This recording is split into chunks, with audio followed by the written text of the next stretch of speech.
الرسول صلى الله عليه وسلم عندما سئل في حديثه عندما قال بدأ الإسلام غريبا وسيعود غريبا كما بدأ فطوبى للغرباء، قالوا الصحابة من هم يا رسول الله؟ قال الذين يصلحون إذا فسد الناس. تلاحظ أن الشخص الملتزم بدينه ولو بالحد الأدنى من الالتزام، يعني صلاة صيام اجتناب للكبائر، الحد الأدنى، يشعر بالوحشة لقلة السالكين معه. يعني فجأة تلاقي حد يقول لك عادك بتصلي، يضحك شوية، عادك بتصوم، يخليك تشعر بالغربة، يخليك أحيانا تكلم نفسك يا رب يعني معقول كل هؤلاء الناس على ضلال وأنا اللي صح؟ تأمل معي هذه الآية الكريمة: وإن تطع أكثر من في الأرض يضلوك عن سبيل الله.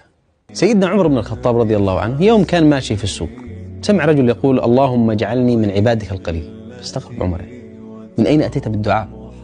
فأجابه الرجل بأنه استلهمه من قول الله وقليل من عبادي الشكور، فبكى سيدنا عمر. ومن هنا يمكن أن نفهم بسهولة أن قربك من الله ورضاه عنك يستحقان